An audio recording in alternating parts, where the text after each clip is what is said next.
So close, yet so far is going to be the story here between FaZe and Envy. Keo nearly the fairy tale. There was a lot of noise from both sides, both from Envy, which was rather surprising. Happy at one point, actually showing emotion during this clutch you can see on your screens at this point in time. But FaZe lacking a T side does devolve into an EnVyUs victory. FaZe not quite ready, it seems. And of course, in the absence of their leader, easiest prediction of your life, Duncan?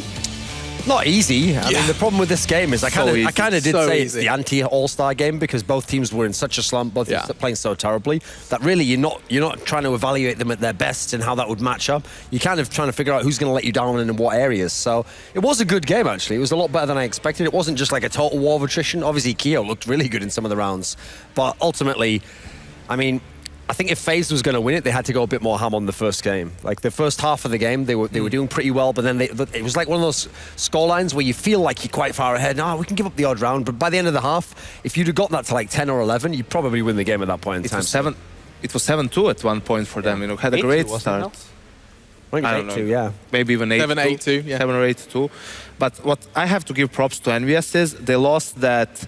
I mean, anti-force buy round. Fox had an AWP, the rest of the players had pistols, and immediately after losing that round, they call a timeout. Because that's a round that can tilt you, that can cause you to lose the whole game, because it happened just after EnVyUs won a round, their money system was reset, and, you know, maybe a different EnVyUs team would have lost just because of that round, but they managed to calm down. Yes, they lose the eco round after that, but when they had their guns again, that's when they started coming back and stringing rounds together. The way we framed it on the desk before we jumped in was that we were expecting a very kind of, well, non-existent T side from FaZe. Is that what we saw? Did we see glimmers of something? I mean, it felt like Keo had a rather okay read on his LP. I think that's the problem, is like they didn't win that many T rounds overall. Like they cooled off a bit towards the end, and that was with like 1v2s and 1v3s. So it took a lot of individual plays to do it. There wasn't some sort of structure where when they lost rounds, you're like, oh, I could see the idea of what they were trying to do there.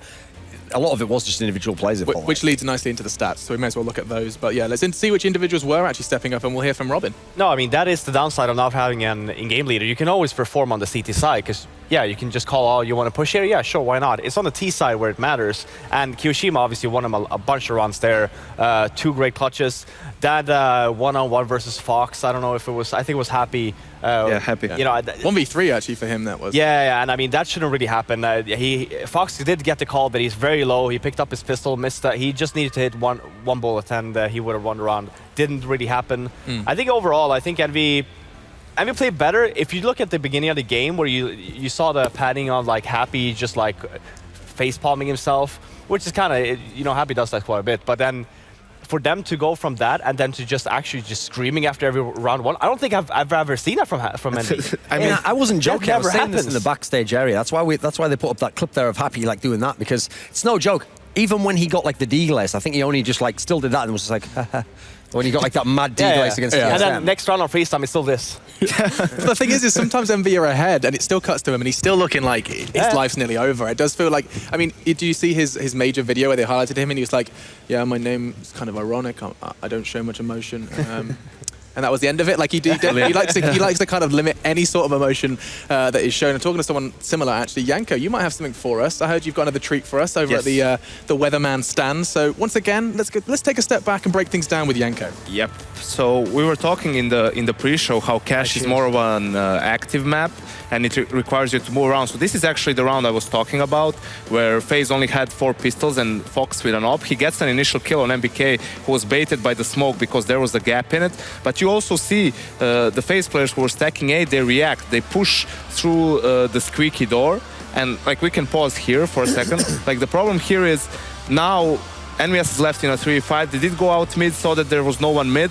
They have map control there, but they lost all map control towards the A bomb site here because the players pushed through squeaky without even a flash. They just timed it right because sometimes there is a player, usually Happy, who likes lurking there. Maybe it's some info Keo gave to them. And here you can see Happy is left by himself on mid, and in this situation I would have liked more if he went with his team, because they know the Opera is on B. They decide to go there, but he needs to be with his team so they can secure control of the bomb site. We can play the rest of the clip now. He will die here, not even get a single kill, and Fox gets the rest of the kills on B. So this is how it actually played out. And this was a great move from FaZe. Even though they had a man advantage, they knew that their equipment and resources are limited, and they reacted well to it. And this was a really important round because, as I mentioned at the desk, it was just after EnVyUs won a round, so this reset their money system, basically. And now we have a different round, just a couple of rounds after, where, again, FaZe doesn't have an optimal buy. Fox tries to counter the solo play by MBK by pushing through a smoke. So we can pause here now.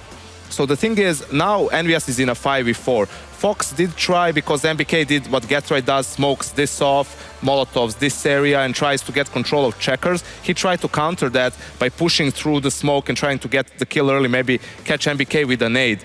MBK gets the kill, and that's a free kill for EnVyUs, so to speak. And they have what we call a power play, so they're in a 5v4 situation now, and they play it really well. So you can see them with 4 players getting mid control. MBK is playing really passively here. In case someone tries to push, he can kill them in the back.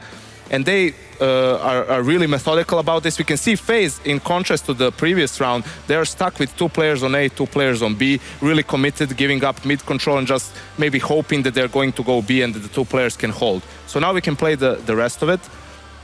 And what happens here is that Envy is actually faking that they're going B. Devil's throwing a Molotov to this box where Keo likes to play, and they're actually now rotating all the way towards A, leaving Happy in his lurk position. And you can see that this forces Rain out of his position and to rotate towards B, which is not really a good decision since you're already gambling, you're in a 4v5. EnVyUs get the kill on the 1 player, and from here on it's pretty much a secure round. There was not much easy could have done. His players were all the way towards B. He had to go for a play, died. Happy was in a good lurking position. It was a great play from EnVyUs and a good example of how you can play the round when you have an early man advantage.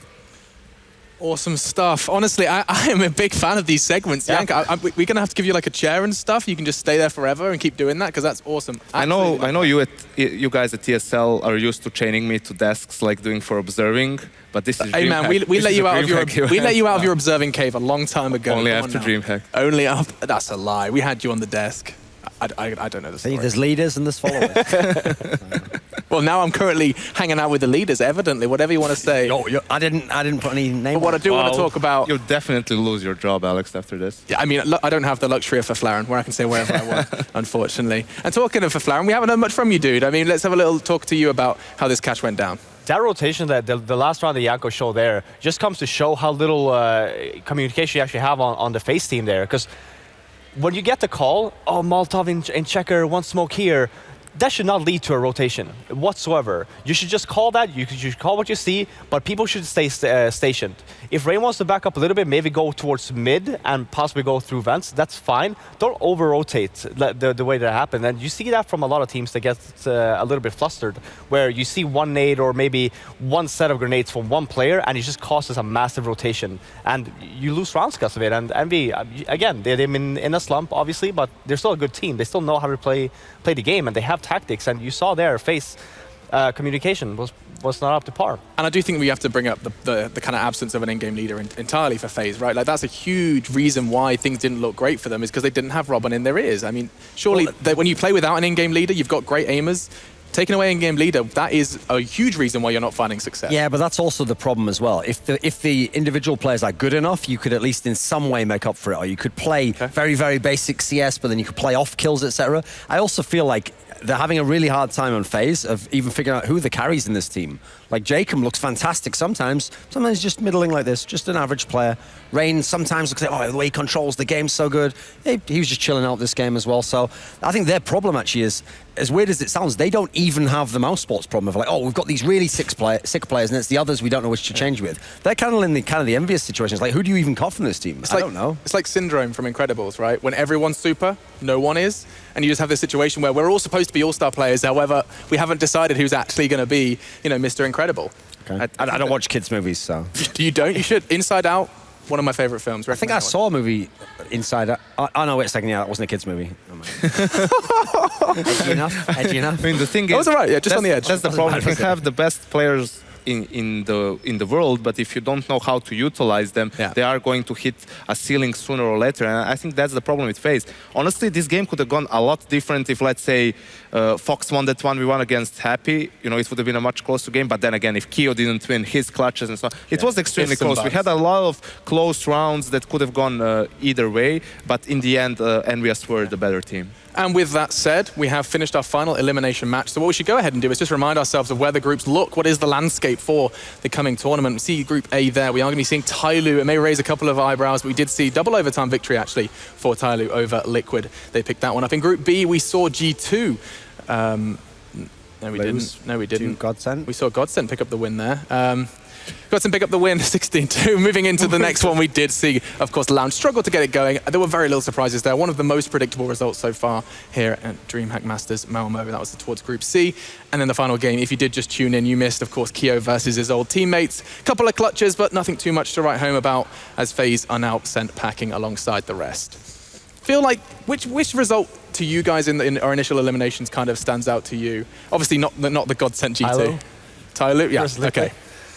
I mean, we'll kind of come back to the whole Chinese thing when they have their next game, because it's safe to assume you guys are still going to continue to doubt the Chinese side coming into the rest of the tournament. Well, especially when you consider, I mean, even, okay, as much as people have talked trash on Mousesports, if it's Mousesports they play, Mousesports still have the rhythm and still have the players to win this game. Obviously, it would be a big shock if they would lose a best of 3 to the Chinese team. And if it's Luminosity, forget about it, they're the major champions. So Tyloo's still got a lot of work ahead of them if they want to get out of this group. And we've actually got a lot of games to be coming up still. We've got another 4 to go. It's going to be going to the kind of the winners side of the bracket after our break. Before I go, you know what's coming. It is going to be the Score eSports application. It's available on iOS and Google Play. Just grab it on your smartphone. And when you are on the go, I know sometimes you have to actually do things that isn't watching Counter-Strike, but you can keep up to date with all your stats, news, articles, and all of that good stuff while you are on the move outside of your domain. But coming up next, we will be seeing what the boys, you already mentioned it, the defending major champions LG can do versus as the aforementioned Mouse. We'll see how far that game does get after our break. We hope to see you there.